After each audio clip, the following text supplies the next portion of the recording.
I got no guitar. Yeah, you're a good guitar player. Let's just jam on a little air guitar. Well, that wasn't right. Did you see me with the guitar? Got nothing. Well, no, right. The second part was right. Yeah. Jeff, how's my skin tone now? Yeah. No, you look great. You look good. Yeah. I had a little when you first came on, something was odd. I was watching YouTube videos about lighting for this type of thing, and I was like, "Oh, artsy it up." I like the back. I like the backlight. I was going to do that this week, and then I didn't. Yeah, well, those naps aren't going to take themselves. Well said. You know, I'm just looking. RC Master had like a full conversation with himself. But yes, as soon as I loaded up or came on, there was we got one hardcore fan, maybe two. Yeah. Hey, how did Matt Master see Teenage Mutant Ninja Turtles? To RC Babble. No, I don't think he saw them. I think you weren't on yet, and he was asking about them. But no, it just once I create the stream, it says it's coming. That's what happens. It's called the internet. No, someone asked Pete if he's into Teenage Mutant Ninja Turtles. I'm not a big Turtles guy, but I was at Five Below, and they had all. He has them all. Nickelodeon Turtles. They're $5 each. And right there. That's it. It's having them is one thing, but you have them right there. Every time someone says something, you have it right there. Hey, if you want to check out the toy section on Instagram, that's where I do all my toy stuff. So. Well, how are they going to find you? You have to give them more info. Do you know? Just Google toy section, Peter. Yeah, it's the _toy _section_ on Instagram, and you'll find it. What a terrible handle. Brilliant channel, I'm sure, but. Well, that's what I had to pick. I mean, that's all they had left. Sure. You should have went with off now. Only effing toy name available. Hey, I bought this. This is the only thing I bought recently that I like, but it sucks as an actual opener. Yeah, you should have got. Oh, it's an opener. I was going to say you should have got the actual size one. No, it's a bottle opener. The old Green Army figure. We're all excited. I don't know what I paid for it, but I bought it. Hey, it's RC Babble. I know we babble about everything, including lighting, toys, sometimes RC cars, hats, gray patchy beards, dyed beards. What are you talking about? Yeah, well, that's green tint. We know it's fake. It looks like moss. It looks like some sort of moss growing off your face. It's always looked like moss growing off my face.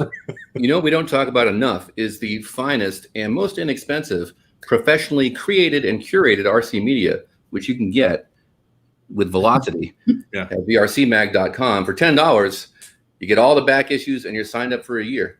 Yeah. And hey, we don't talk about that I have hats for sale, but I never put them online. So I have a box of hats that if you'd like to buy one, you have to find how to buy it. Hey, what's the stitch count on those? Oh, like 13,000 or something. Oh, wow. Huh.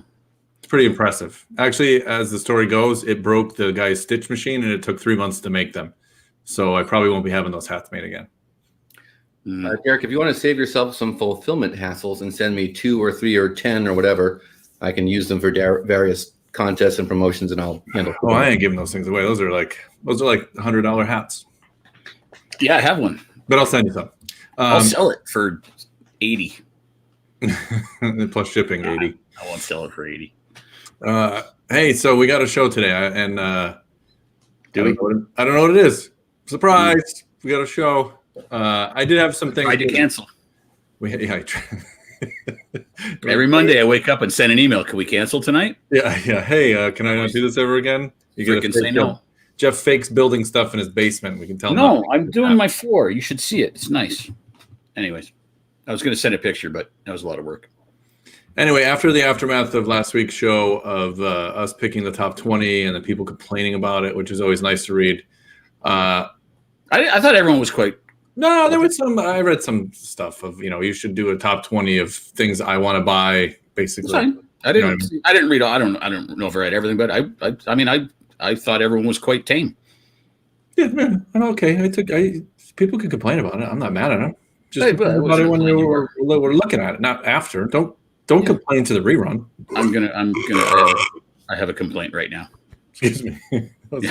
That's one of them. Yeah. I'm gonna go back to playing the guitar. Yeah. I don't play. I just have a guitar in my house and I watch YouTube videos and I can play like 2 notes and I don't even know what they are.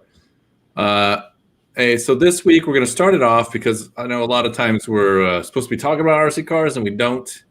And Maybe we should do a comment show because we're getting yelled at again in the comments by RC Maskmaster for ignoring the comments. Well, okay. Let me explain what the show is again. It's us three We babbling. explain it every week. It's us three babbling, and then you guys saying shit on the side that we don't pay attention to. We read it, but it's not.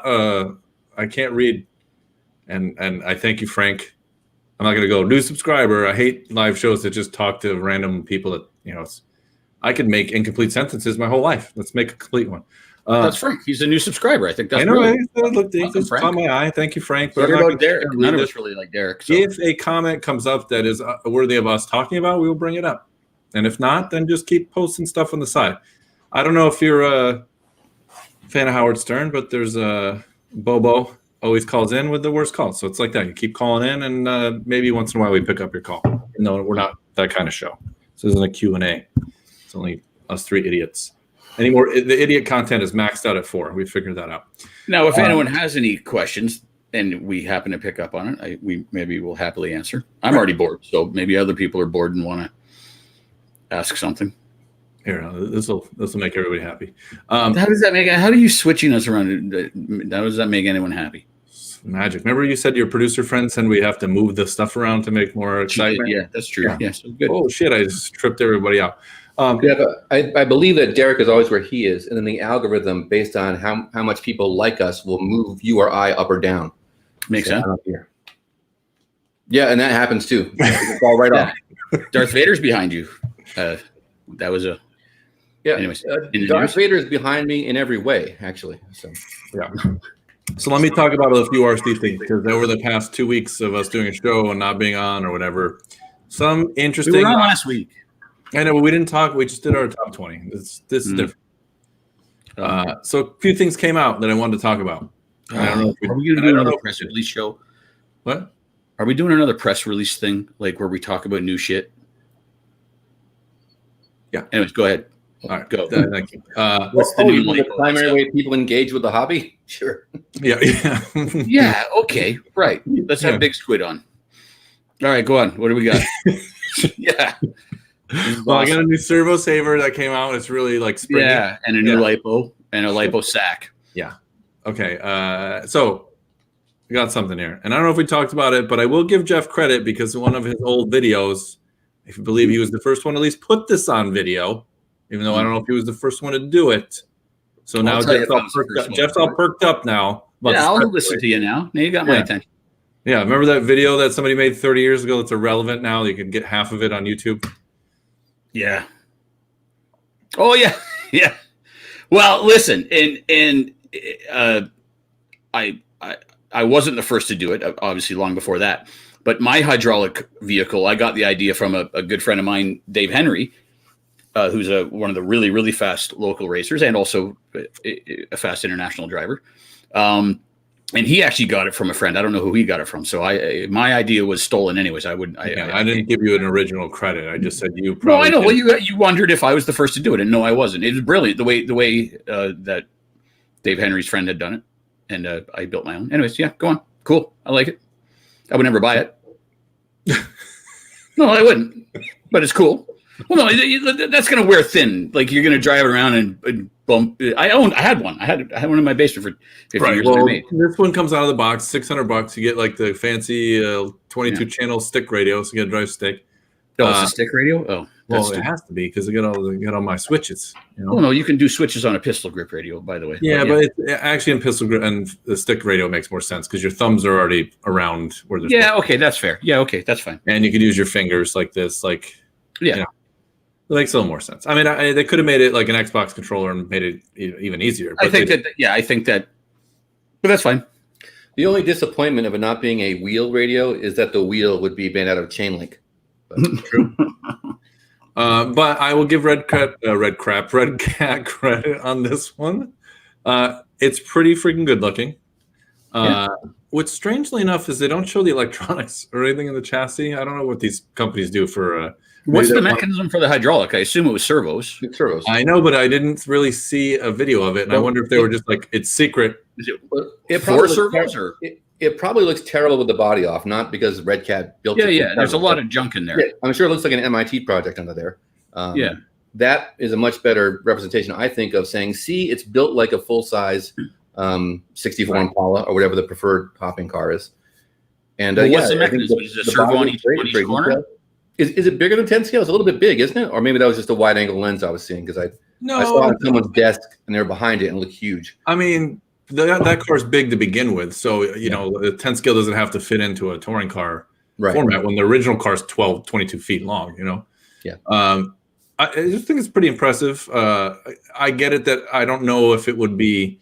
It's sort of like the F250 from Sen that came out that looks realistic, and then eventually they're like, okay, I just drive. It's a model, but Red Cat is kicking some out of the park. You know.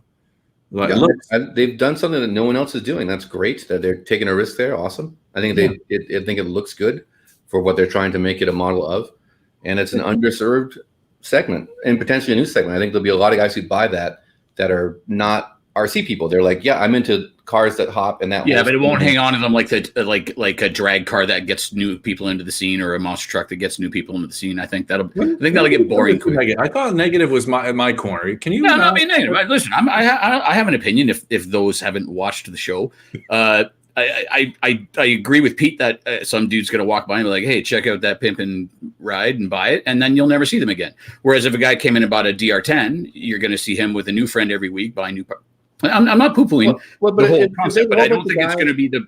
If there's a whole bunch of guys who are into donks and bubbles and cars that bounce, and they're a whole separate subgenre, they never go racing of any type. They never go off-road. Yeah, maybe. But they're buying a bunch of cars and servos and parts and doing their own thing. That's still. I think they're going to stand in a parking lot and bounce their car for only so many weekends, where the other ones. Some could say the same about drag racing going straight for. Sure, that's fine. Yeah, and this is obvious. I'm not going to preface every time that this is my opinion before I open my face, but yeah, that's my opinion. Is it may grab a few people in the hobby, but it won't keep them.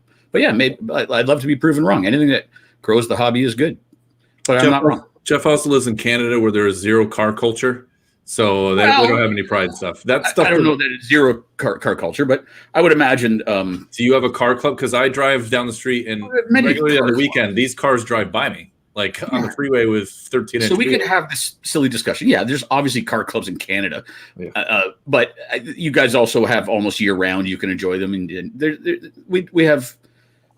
Anyways, you have cars and coffee or hot rods and Tim Hortons? We have Tim Hortons. He doesn't even know what that means, Pete. There's no car culture there. He's like, we have car culture. Because I'm not in the car culture doesn't mean that there is no car culture. There's probably a really good stamp collecting scene in Canada. Well, I don't know if this guy's related to you, but it's the only other person that ever mentioned the fucking Avro Arrow. First of all, it's not the only. The Avro Arrow is famous. It's a brilliant, amazing story. And anyways, yes, thank you for mentioning that. There's some culture for you. You want some culture? Canada saved the world by destroying the world's best jet ever. No, our conservative government made a mistake at the time and canceled a program that was brilliantly working or just about to brilliantly work. And all of our really intelligent aircraft makers went to your stupid country. And then one day you voted Trump in. That's the Avro Arrow.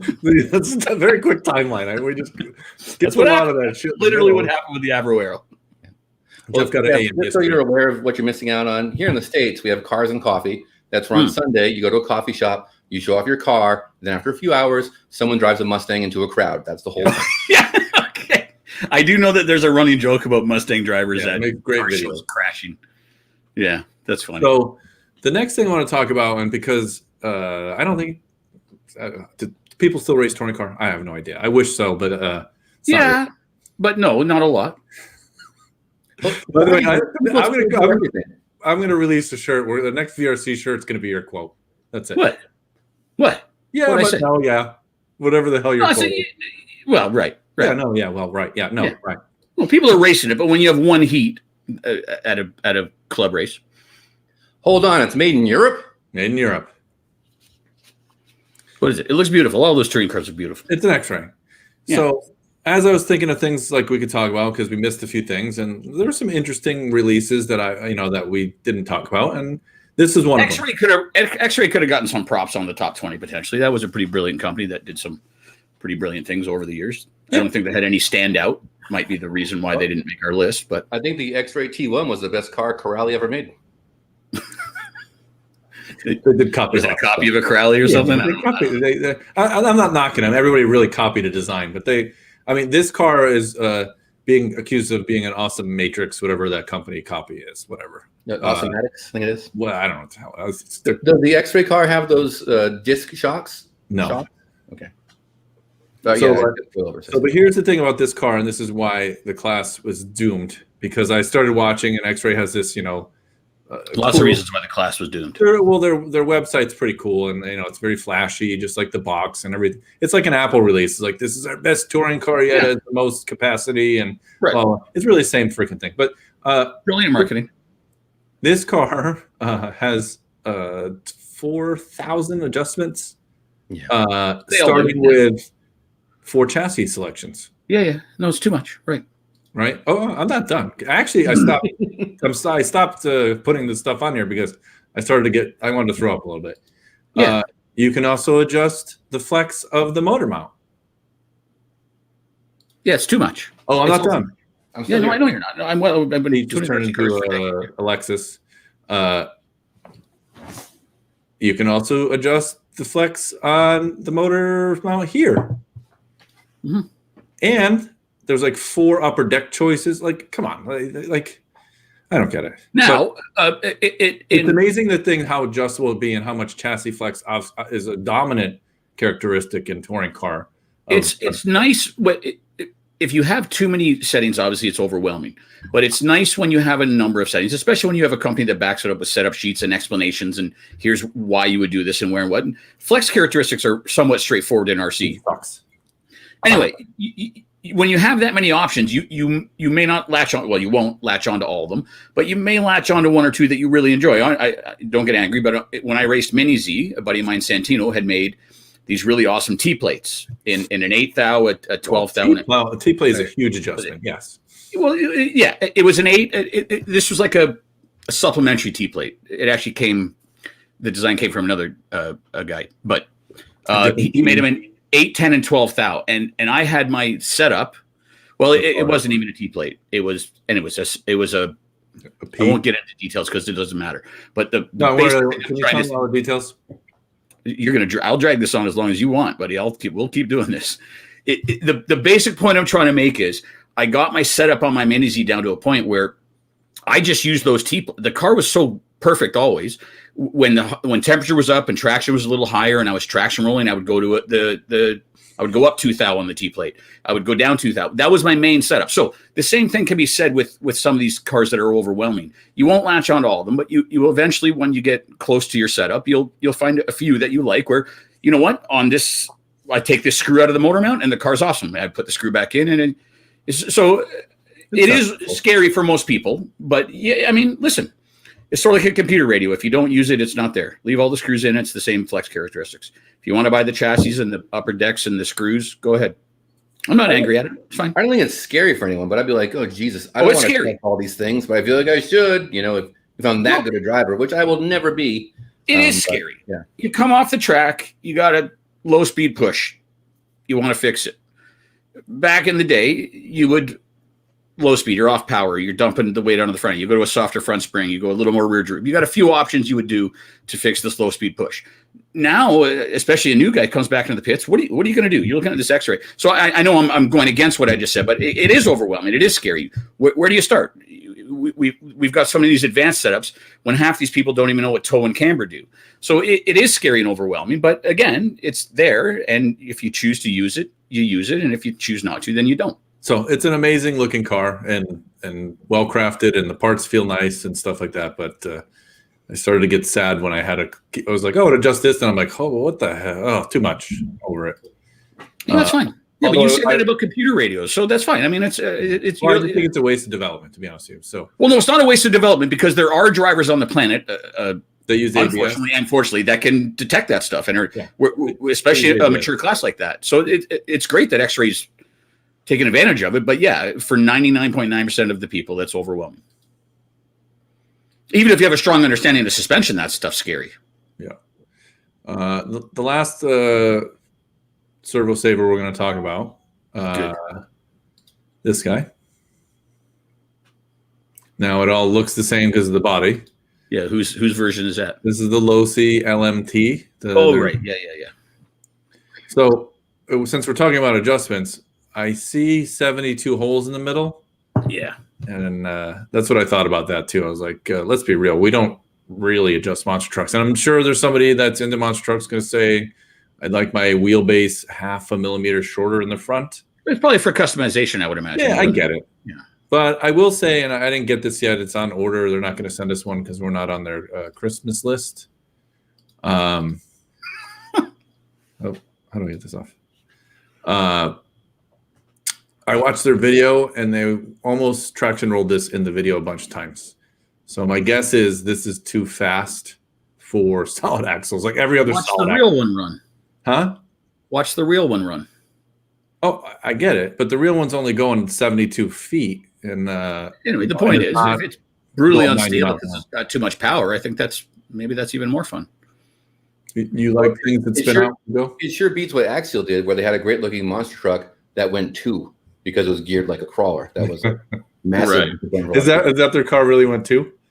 I never had that one. I don't know if the number was 2, but it was crawler slow. It was not it didn't do what monster trucks should do. I just watched the video, and we can't watch them here, but it said something about the best handling solid monster truck thing. And I watched the video, and I saw it roll over on its tires, and they cut, which means it probably rolled. To Jeff's point, that's how monster trucks handle. And as an analogy, there is also a world's best handling motorized bar stool.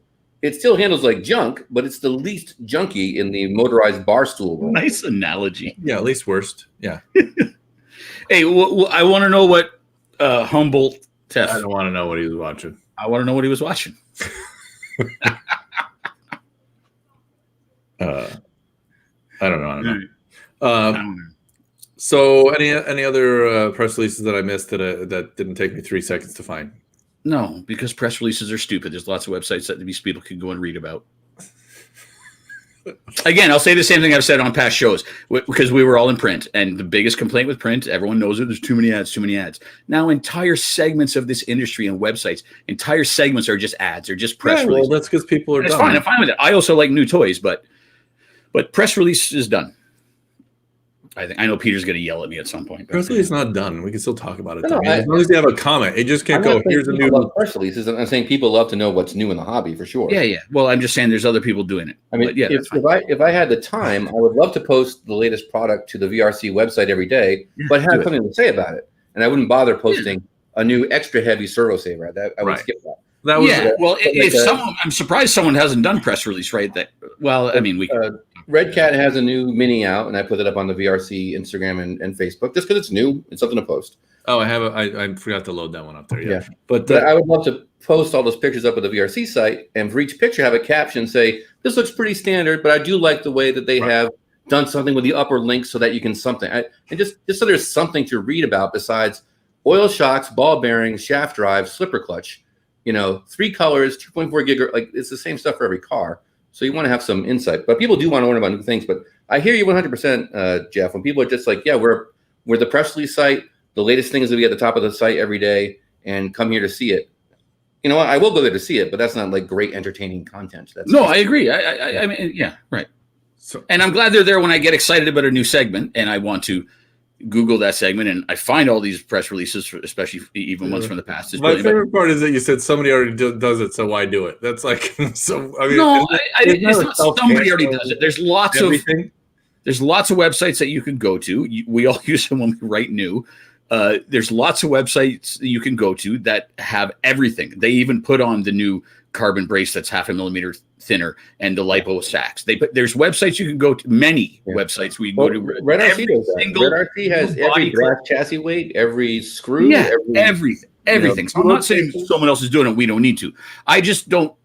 Again, I'll sort of tend to agree with Peter, sort of, if maybe this is what he was saying. If we had a vehicle and we were touching it and holding it and giving, but we're just reading other people's shit and then telling everyone what we think of their shit. And that's, to me, boring. But it's fine. And listen, I get all this stuff. I've been doing this for a while, too. So we can talk about body clips. All right. I hate body clips. I actually am starting to like body clips again because I don't like a lot of these new systems.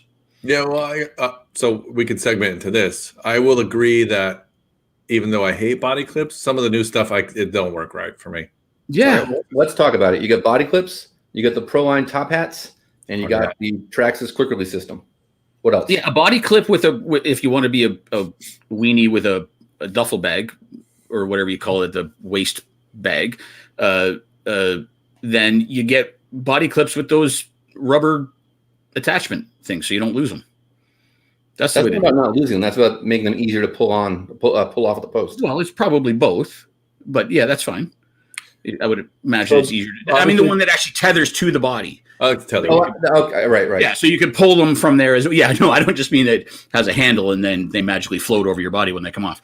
Yeah, no, the ones that are actually, anyway, I don't like the big luggy ProLine things, and I don't like all the systems that Traxxas uses. I think I like the old school, an adjustable body mount with a body pin, and you can get almost any body on anything. Right. So the advantage of the regular body post is changing bodies.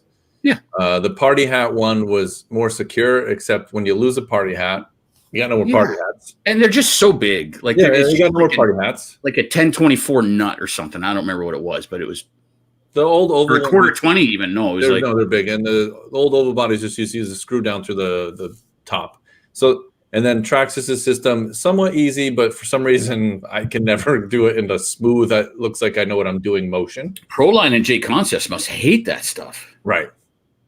It stops body change. Yeah. Right. Or takes basically you just have to use a shape. You can design a body that will accept the Traxxas quick release system. I mean, I'm well aware of that, and the industry's gone this way anyways. Where back in the day you could make a body that would fit a few things.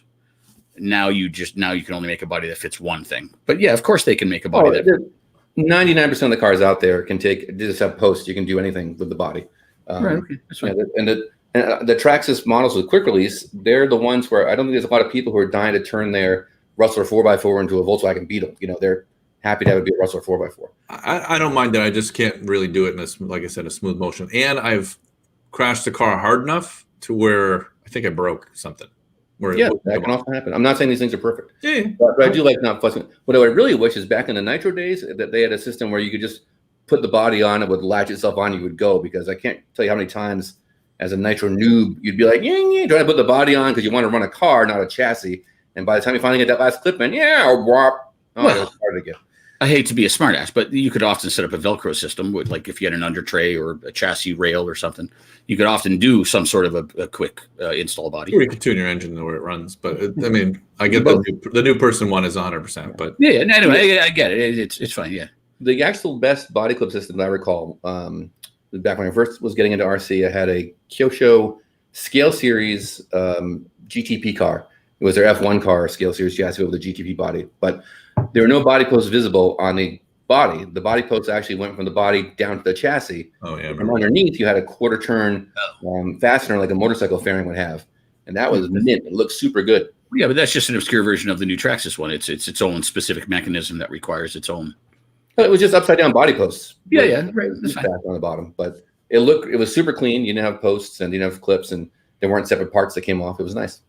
By the way, I think the Humble Tef. I think that's a copy of the Traxxas. Dampener the LMT has in the slipper. Oh yeah, right. Well, the word is damper, not dampener, and it's not a damper. It's just that just happened. Sorry, Humboldt. That's Pete. He's angry. He got mad. Screw you. Damp and dampen is a pet peeve of mine. Anyways, that's right. Apparently, all it is a rubber puck, if you will, between the spur gear and the mount the spur gear is on, so that when that motor kicks hard, that rubber piece can deform and blunt some of the shock that would otherwise go through the spur gear. But this is a conversation for different reasons now than it was. But I tried to bring up the Hydra drive, I think last week. When you talk about these, there's a few conversations. Nowadays, there's so much power, so much initial torque that these rubber systems are important. But even back in the old hydrodrive day, as the car was going over bumps, when the tire leaves the ground, it unloads and it slows up to a quicker RPM. And then when it comes back down on the ground, the RPM doesn't match the ground speed. And that's what the Hydra did. You could run a super soft slipper with the fluid coupler that allowed that slipper system to absorb the different speeds between the ground speed and the tire speed as you're going through the bumps. So a Hydra would allow you to go really fast through a really rutted up section.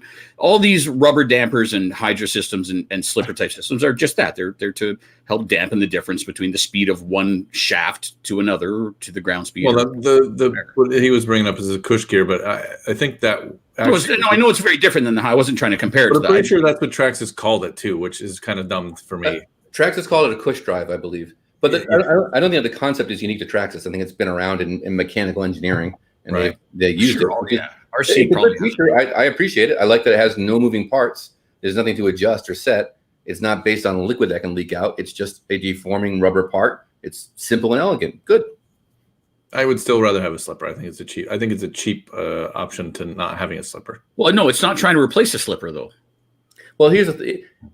It does the job of a slipper clutch if what you want a slipper clutch to do is only slip when overloaded, as opposed to being Slipper is traction control. It's a different conversation than this. And by having a cush drive, now you don't have people who don't understand that they even have a slipper clutch and it gets too loose. And now it's just slipping. And why won't the truck go? I've got to call customers and all that stuff. You just have a cush drive. They don't even know it's there probably, but it's doing its thing to prevent the spur gear from blowing out in their 3S, 4S, 6S crazy monster truck, because they're not you or I on this podcast who's super RC experts. They're just Joe Kid trying to have a good time with their power. I try to break it. So, but here's the question though, is because I've seen cush drive. I've never seen one. What does it do when it breaks? It doesn't. I think it breaks. I think it's just a damper.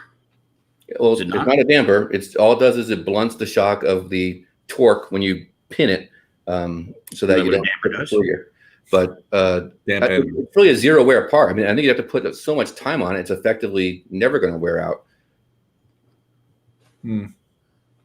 Anyway, but if it breaks, you fix it. I mean, that's like anything else. So I think who was it? Was it Mask Master? Someone asked earlier. See, listen, we can answer a couple of these questions. I think it was Mask Master asked how you set toe on a truggy or something. I don't know. If it's a hinge pin, then you read the toe rating on your toe block or your hub. If it's pillow ball, really the only way you can do any accurate toe setting would be a Hootie type setup system. There's more than one out there. Otherwise, you're just eyeballing it. There's like RPM camber gauges for simple camber, but if you want to do toe and width and all that on a pillow ball car, there's only one way to do it, and you have to do it with one of those expensive setup systems, but they work amazing. Actually, you can put the car against the wall and use your camber gauge. Well, yeah, and there's all sorts of tricks like that. But when you're building a pillow ball car, you're building a race car, and that doesn't work. But yeah, that's right. Yeah, there's obscure ways you can do that as well. But if you have something that's adjustable in every sense of the word, like width, toe, camber all at once, like again a pillow ball setup, the only way to do it is a Hootie system. Just use your eyeballs like everybody else. You can't. But yeah, right. On my B6-1, which is a hinge pin car, where when you put the 3-degree hub on, it's 3 degrees. You still, if you eyeball your camber, you're going to be quite a ways wrong. Doesn't matter. So the original, we disagree on that. The original topic of this whole show that I thought I'd write 4 seconds before I hit enter was it's Christmas time-ish. And if somebody is watching saying, I need to buy Jeff or Pete something for RC, what would you recommend? Yeah, get us something for RC. No, just like someone that's into RC. What do you buy someone that's like a file of something, pedophile, audio file? The first thing is what everyone already owns, and that's a good set of Pro Hex wrenches. They're inexpensive now. You need your 050 potentially, or a 1.5 mil, 2 mil. 2.5 mil, maybe a 3 if you have some weird cars. You need a good set of pro wrenches. They're cheap now. So that it has to be in your toolbox for everyone. Once you put that pro wrench into a screw and you feel the authority, you'll never go back to a bent Allen key or one of the black steel ones ever again. That's the most important. That's what you're giving everybody. So Jeff is going to give out If you don't have Oh, a pro wrench set, yes, that should always be the first thing you buy. It's $15 these days for a set of 4. I got to tell you, Jeff, the first time I tried professional hex drivers, I was like, I don't know. I think I like cheap L wrenches better. Yeah. No, well, I say that to people at the store. Like, you can really feel like I know what you joke, but when that 1.5 or 2 mil goes in, and you're like, man, Actually, I feel like I do remember my first set. I bought a set of bowling wrenches. That's how old I am. Good, yeah, bowling. Really weird because they were all handle, and the tip was like this long. Yeah, very small and a very narrow diameter handle too. It was like, this hobby is fun now.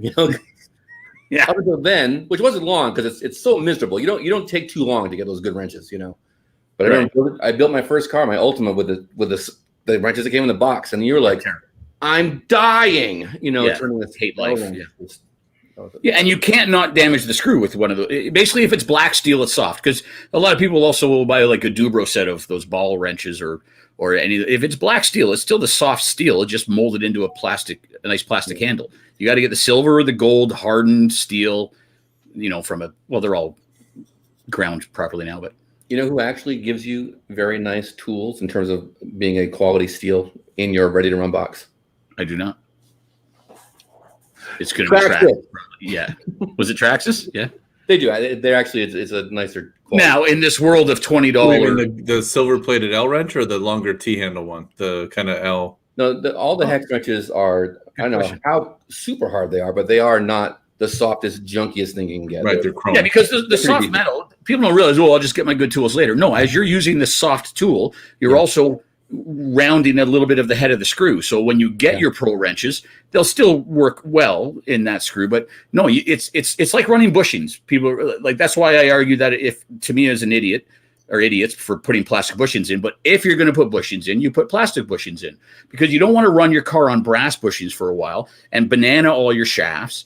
The premise of a bearing is the outer race fits tight in the hub and the inner race fits tight on the shaft. If you wear out with brass bushings all your shafts and then you put a set of bearings, it's useless. You have to go buy new shafts as well. The same argument can be said if you use shitty tools for a while.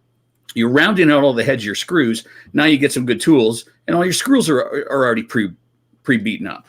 So it sounds silly, but you gotta get it right away.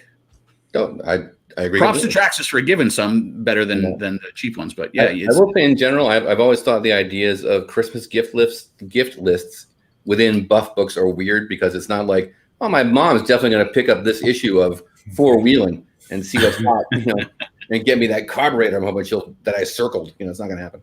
But anyways, I always think that the stuff that you wouldn't buy for yourself, because you're like, well, if I've got that much to spend, I really should spend the money on this other thing. Those are the best gifts. And I think for a lot of people, a pit mat is a great gift, because that's probably something people don't spend their own money on. And if they found a pit mat under the tree, a nice one, they'd be pretty thrilled. Also, what do you call them? Expendable, not expendable, whatever, the shit you use up. Paint. Consumables, yeah.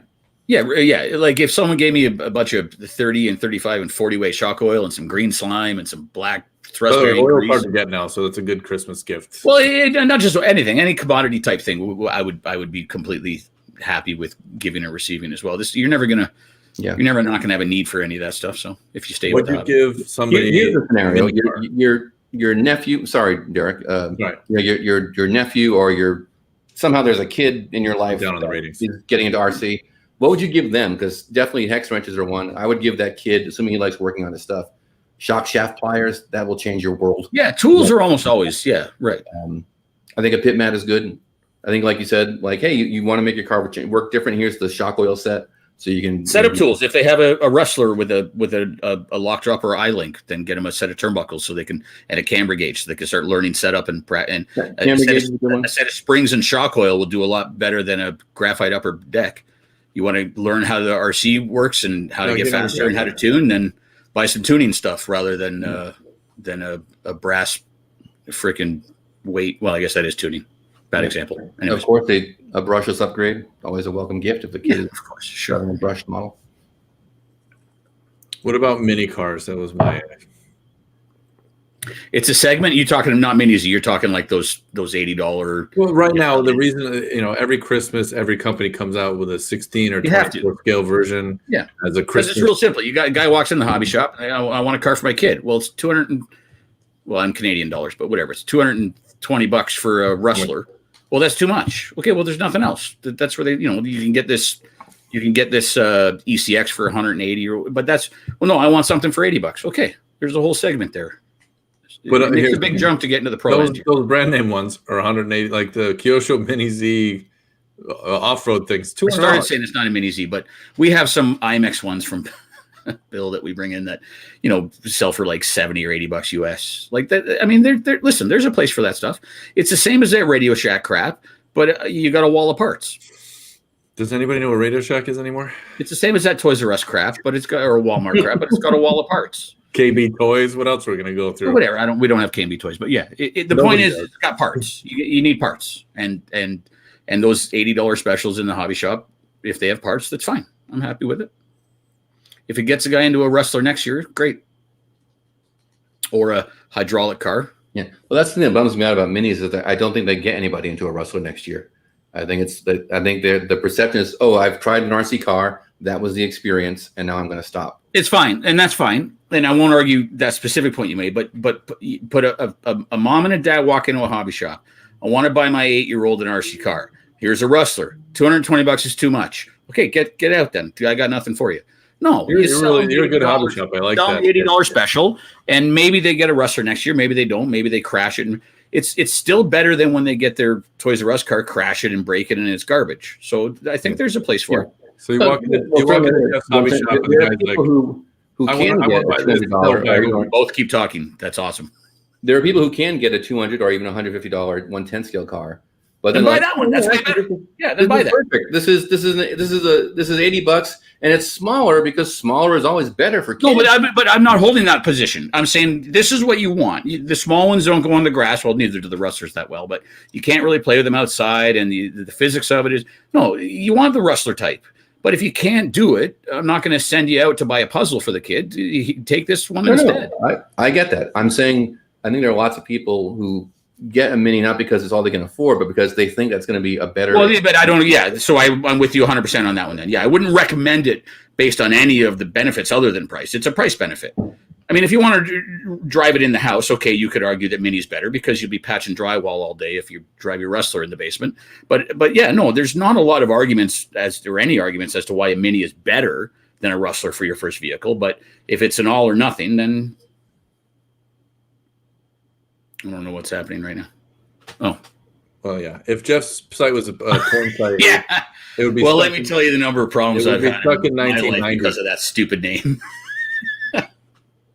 Yeah, half of my emails get into spam too when people are yelling at me for their order or something.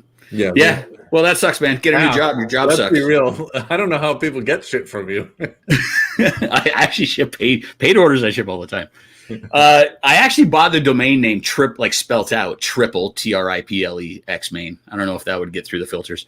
I don't think I ever did anything with it or mirrored it, but I don't know if the mirror would actually work if it was still. Anyways, yeah. Sorry, RG.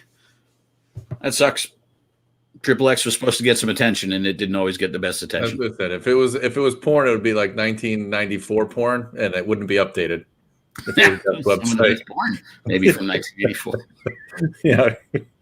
I actually have a very valuable domain name. To have a domain name with 7 letters and 3 of them X's I've had a number of offers to buy that. What was your highest offer? Or was it just sexual? Well, no, we never got into any numbers, but that's a great offer.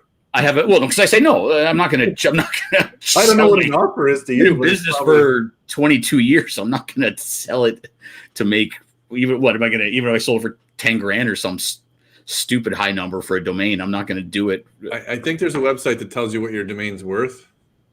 Well, but that's based on a different algorithm than what the actual name itself. They're talking about like ad traffic and whatnot. I think on most of those. Jeff, what were some names that didn't make the cut before you settled on Triple X Man? I didn't. I totally stole the name when I my first product was an extreme video, an extreme RC video, and I was huge into Crusty Demons and Moto Triple X. In motocross, they're called motos. In RC, they're called mains. I basically stole it from Moto Triple X. I didn't think about anything else. I was like, brilliant, Triple X main, done. Bought the domain, registered, done. I'm smiling because I have your estimate for you. $43. No, it's more than that, but it's fine. Yeah, well, you're not going to get a site, an RC site like mine that has any value based on traffic. Yeah, no, we do more sales than that in 3 days. So, yeah, $1,700 US. yeah. Oh, Sex Main, I should have bought that. 192. Yeah, and Triple X Pro sold for 2,500. That would have been brilliant. Where am I going to get $2,500 from though? I'd have to sell mine and come up with another 800. Oh, that was funny. Yeah. Let's go back to body. All right, what do we got? Oh man. Hey, I don't. Does anybody follow racing anymore? Somebody brought up covering drag stuff. We don't cover it, to be honest with you. No, nobody covers. Well, people do cover. Nobody covers. People go to races and cover stuff. We used to cover. Well, I mean, you're not going to beat live RC. I mean, why? No, bother? I was just going to say, like, I remember Derek and myself when, and I mean, I don't know, you probably were at car action at the time, Pete. I don't know who you guys sent, or Honorano maybe, is that his name, Paul? The 08 Worlds. We covered stuff. What are you talking about? Yeah, that's what I'm telling. That's the story I'm telling. In the 08 Worlds in North Carolina, where you and I went for the 8-scale Worlds, and I remember, I mean, this wasn't a big deal, but at the time we were like, what? When it came time to take pictures of the podium, it used to just be the 5 or 8 media people were out there and had full control, and there was just dozens and dozens of people with their cell phones out, and like the conventional media died then, and as Peter already mentioned, Brandon was doing a way better job of race coverage anyways, with live RC, and most of the print magazines definitely stopped covering, and then when we went digital, we stopped covering, other than the rare convenient one. If we're there, we'll snap pictures and write a synopsis. But no, race coverage is what Peter said, the live RC types, and maybe what Matt Olson's doing now as well, type things. Yeah. So I'm going to do a little critique of these places, because they did take over the industry and kind of ruin a lot of things. I mean, because covering a race wasn't a cheap venture for a media company. If they sent 2 of us out for 3 days, it's, if you spend $3,500. Especially because they paid our bar bill. Why did Mike do that? It's the only reason I'm going. Right. So, but whatever. That was part of the game, the pony show. And Live RC came and did decent coverage of day by day. They did, somebody did a good job for a while, and then all of a sudden they stopped doing like a recap. So if you wanted to read the results, you went through 4 pages of Babble, and then at the end it was just like nothing. Yeah. And so we tried to work a deal at one time. Yeah. And then I got big time. Like he was the big show. But so all the online sites did this, because since now I think they've all run into the same thing, is nobody's paying you enough. Can you imagine what Live RC, how much they spent on sending 8 people to a track for 7 days for 3,000 people to watch it? Yeah. With like a full commentator setup with a desk and headsets and yes, it doesn't pay out. Steadfast RC made me laugh. No, yeah, I saw that post. He must really love Stampede. I was more upset. To be honest with you, the shocking one for me was the X-Max was so low. Even though I had the Stampede like 4 or 5 on my list, and it was so low that somebody goes, "You can't believe you didn't put the X-Max." Yeah, on I it. saw that. I'm like, did you watch the video? It was one of the first 3 things. Anyway, there's also too many races. Were we talking about race coverage? We were experiencing this as print media near the end anyways. You used to go to a F1 Worlds, a couple times a year for the different classes. You go to 1 or 2 Roar Nationals.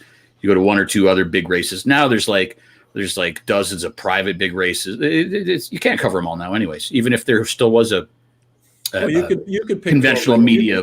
Pick 12 races to cover. The problem, and we're just going to talk about media in general, and this isn't just for RC, is the media is not friends anymore. Everybody is anti-media. That's what we ran into being in the magazine. I mean, the worlds that we got kicked out of, we got asked to leave the event.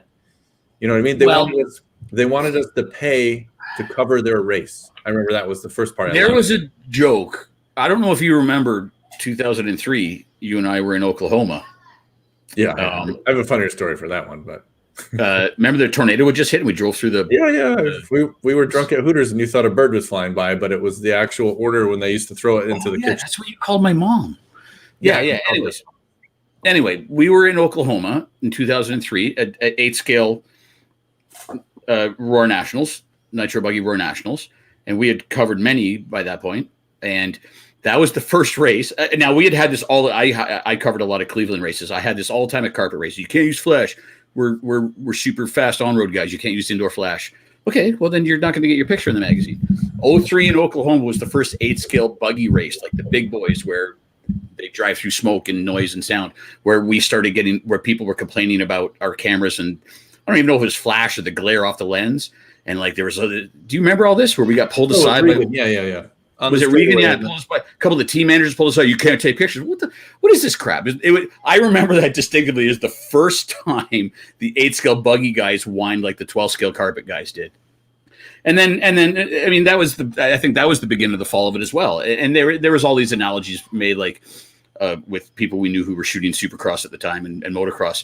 Like the photographers get right in your, like photographers is part of motorsports. They got there. Sometimes they're a little more in your face. Anyway, that long diatribe was, I think that's what happened in 08 at the Worlds. There was some issues about not wanting the media on the track and altering the outcome of the race, which is ridiculous. No, that's the point. Is not ridiculous, but it's ridiculous to have that. That's why you can't be near the track. Yeah. Then you have it, which we argued to give us designated area. We will tell us where we can and can't go. We'll stick to the rules. There's like no media on the track. Well, then there's no coverage. No, and then there was one person laying in the middle of the track. But whatever. I mean, this was all like I remember it's clicky and stuff like that. But most of the races that we went to.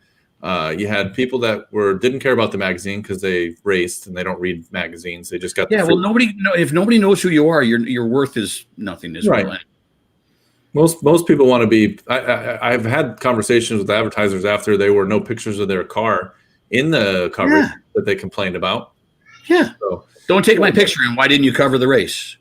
Right. We also got yelled at one time because the banner that at the race was falling down. Team Associated. That's the race organizer. That's not the banner was folding down, and then so it was our fault that we didn't Photoshop the banner back upright. Yeah. And this goes back. That's not their team that was paid to be there to represent the team that should have noticed that their banner was falling. Yeah, down. Or the race organizer who put the banners up. Right. That's right. Yeah, our fault. My bad, bro. Anyway, this is that one again where because Associated was paying you $12,000 a month in ads, then I tend to agree with them, even though it's not your job. That's the one where our advertisers and our content are mixed up again. I mean, they're wrong. It should have been handled by a number of people, but given the situation, I can appreciate that maybe we could have hung the banner up as well. So whatever, they're wrong, but they were right in a sense because of this weird industry we're in. Yeah. All right. Well, I'll fix their shirt and I'll make sure they're ironed and up. Well, no, again, I'm not saying you should have, but I can appreciate some of the argument. Yeah. See, this guy races this stuff and he's running into people, but anyway. Yeah. Well, listen, and that's the other thing. If we take an 8-scale buggy to the face or to the lens because we're doing something a little cuckoo, it's fine. Anyway, all that's done. That you can't do any of that anymore. It's fine. Dude, some of the shit we used to do at race that I can appreciate. They didn't want us as out there, but that's how you get the good shots sometimes. Anyway, nowadays, and the last few races we were at, which is probably still close to a decade ago, you couldn't do anything. Again, the 08 Worlds, they wouldn't even let us on the track. I was saying this for really not giving a shit. So I usually walked wherever I wanted to, but but they were aggressive there. Remember that race? They kicked us out. It was great. Yeah, well, they didn't kick us out, but they. No, we were banned from. I don't think you remember. We were sitting drinking beer, and then we got sent from whatever floor scam that was came over. And then we had that meeting with the race director where we thought we were actually going to get some leeway, and he brought us all into a tent and made us all stand there like idiots so he could tell us the same thing. You still aren't allowed on the track, and we don't want you here. Yeah. Why did you bring us into this tent? Well, remember, they also wanted to pay to cover the race. Yeah. They said that to be like ESPN. I said, well, if ESPN showed up, are you going to charge them to put it on TV? Yeah. And the response was, well, you're not ESPN. I go, well, I am the ESPN of RSC. You dumb yeah, that's right. Like we're the media, you fucking idiots. ESPN is not covering this. So anyway, that was one event. All the other events were great. That was one event where there was always some problems, but most of the time, that's why I just drank all day. Yeah. Well, there's other reasons, but yeah. Because in Oklahoma, we're in Hooters, and you thought the little paper going across thing was a bird flying over your head. That was a really good trip. What do you got, Pete? These brands that thought there was no value in covering the race, were they then spending advertising dollars to say Of course they were. Yeah, no, it was, and it wasn't the manufacturers who would complain. It was the drivers themselves. I mean, I can appreciate the people that were complaining. I can appreciate that if I had Greg Degani yell at me when I was standing behind him on the driver's stand one time. I mean, I can appreciate, well, I've had many drivers yell at me. I can appreciate each individual driver's position. But the only reason, especially back in the early 2000s when there was less internet, it was all print. The only reason anyone knows who you are and the only reason you're getting a paycheck from Kyosho and OS and all these is because of us. So you got to find a happy medium between allowing us to do our job and not getting in your way of doing your job. But it started out to be not a problem, and then it got progressively worse over the years. Excuse me, but it was never the manufacturers themselves. They, of course, wanted all the coverage they could get. Sometimes it was. Well, again, I think it maybe, people maybe high up in the organization, but not the ones that are. Listen, everyone has different motives. The team manager has a very different motive than we do at a big race. How often did you encounter drivers who did not understand why they were being paid to go to a race? Oh, rarely. We always dealt with the Drakes and the Matt Francis types. There's a bunch of them. Actually, the one guy that was smarter than he seemed and was Mayfield when the short course, none of the pros wanted to race short course, and he kept racing it. He goes, "This is where all the money is right now. Of course I'm going to race it." So he was said the right thing because they all didn't want to race this because they didn't like the class. Yeah. Well, I'm just thinking of the guys who don't understand that they're there to sell cars. That's why they're paid to go out and win a race. We were on a dinner one time with Chris Moore and the Mugen boys and Ashton and a bunch of the we were having this big discussion about saving racing and paid marshals and all this. And I remember someone had proposed, like, everyone needs to run the same wing sticker. It needs to be like, this, like some classes where some race organization where everyone follows like a structure and everyone can run the same wing. No, that wing sticker that says Mugen or Kyosho or whatever. And they actually did all the that photos. at a race. What's that? They actually did that at one of the races. Yeah, and it failed brutally, as I said at that dinner. But yeah, you can't, like, and that's why I argued with Chris Moore, who was running Mugen at the time. Like, you want to have the title sponsor on your wing instead of Mugen? No, he's there to win or do well and sell cars next week. Cars. So yeah, that's that story. I actually hate it, since we're talking about things that I thought were dumb in racing. I thought, while I understand control tires, I think it was really bad for a lot of things. That's a big conversation. The best tire, that's not the best tire. Yeah, well, let's save that for another time. We brought that up before and said we could talk about that. That's not. Let me ask you this: how much were you worried about being sponsor cops? As in, well, he wrote Proline on the sponsor sheet, but I know he ran a J Concepts tire, and I have to pay that. I'm going to go, but I want to tell the story. I'm not going to give a name. Many people can figure that. Maybe I've already told this story. Anyways, I won't even say the race. The guy that won the race. Well, Kinwald has done it. Whoever ran OS has done it. Lots of people have done it. I had to watch it. I was in a real difficult situation. I don't even remember what I did. Was it Ashton too, or no? No, Ashton never did it. Someone won the race with an engine and pulled the engine out after and put their sponsor engine in before the media got their car. Yeah. Well, that was Mayfield or Cavallari one time. No, yeah, but that's different when he was running. That's different. No, I watched. I mean, he didn't even change the head. This guy ran. He didn't even try and pretend. He ran this brand of engine to win, and then took the whole engine out and put a whole new engine in before he'd release the car to media. I think I took the picture of the engine that he had changed it to, but wrote in the article something a little different. Yeah, we got because I had no choice. I wasn't going to fight the guy to get the car with the original engine. Tires is a big one that it's usually not when there's no control tire and the fastest tire is not the brand, they will quickly not use that tire. And you have to do that, dude. You have to do that. You need a chassis win. Right. Well, 2 pays more, but yeah. Let's say you retire. Listen, no one's talking about the tires that were on the car from the car is what gets the conversation. I know Proline and J Concepts and AKA like to talk about who won, and they should, but nobody remembers what tires were on the 1993 winning World's car. But they remember what the 1993 World's car. I don't remember the 1993 World's car, but I think my point is 7. Yeah, probably. Or well, I don't even. I didn't even say a class, so we don't know what class I'm talking about. Anyway, my solution was just to put sponsors on the chart that showed what the winners ostensibly used, so that if you look at Joe Winner 5000, his sponsors are Associated, Proline, Novak, Orion. Then you would assume he used that stuff. Maybe he didn't, but the chart says that this is who his sponsors are because but it doesn't. None of that matters anymore. You can't hide stuff anymore. Mayfield's made that very clear with his cylinder head changes. With cell phone cameras and so many people, you can't hide it anymore anyway. So the information is going to get out. And listen, if the guy used a different tire, his sponsor still needs props, and that tire should still get props as well. So I'm fine with the free for all that it is. Let me ask you this: you guys, we're all tire manufacturers now.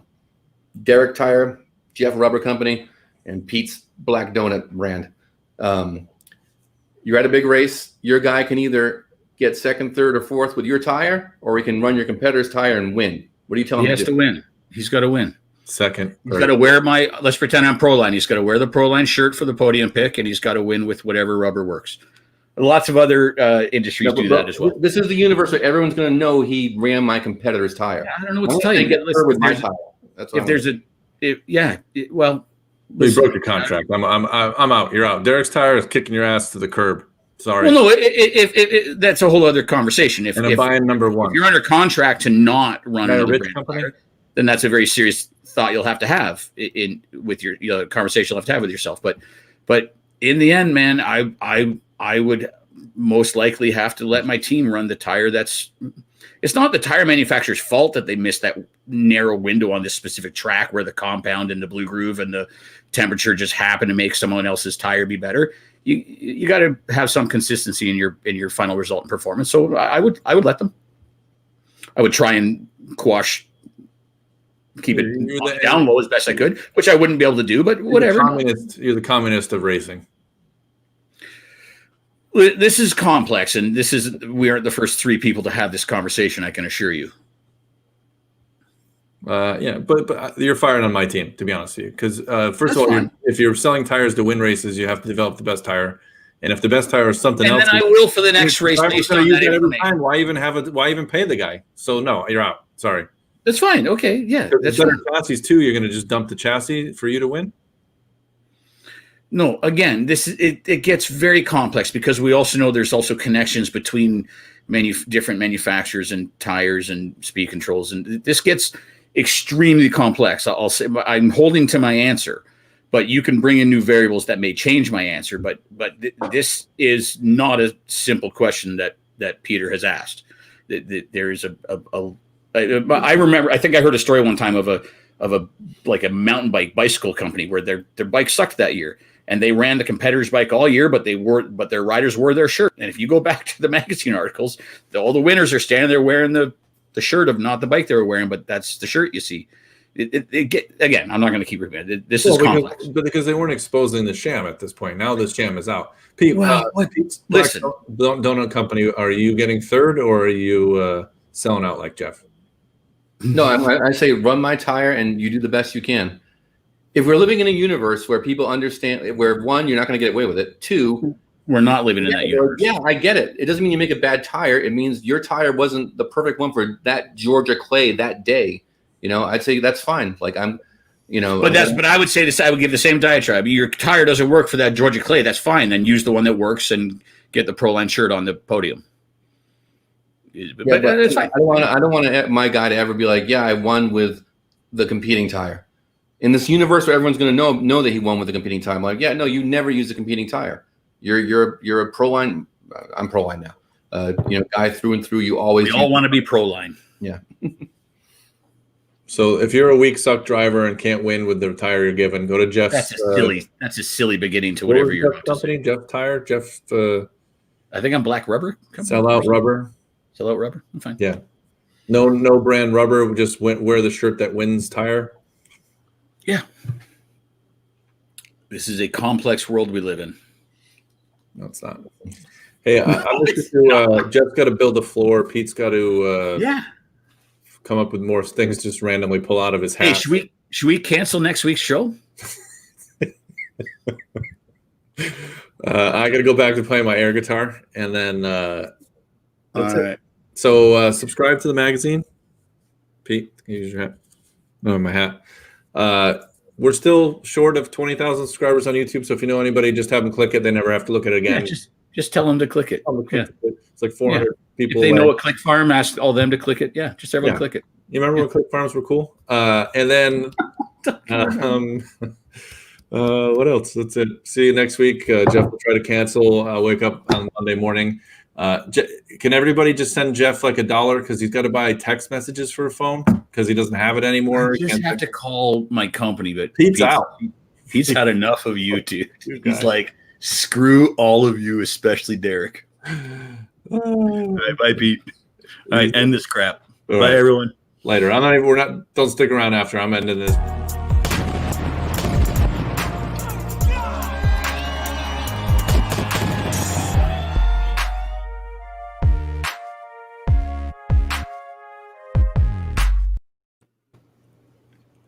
Where is it? He had to reboot his router. Oh, see, you guys get free text messages. That's the thing. I gotta send Peter router, a computer and a router. I'm out of here. So see you next week. Yeah, Buy later. Buy a hat, or hey, if you order anything from Jeff, let me know how long it takes to get there.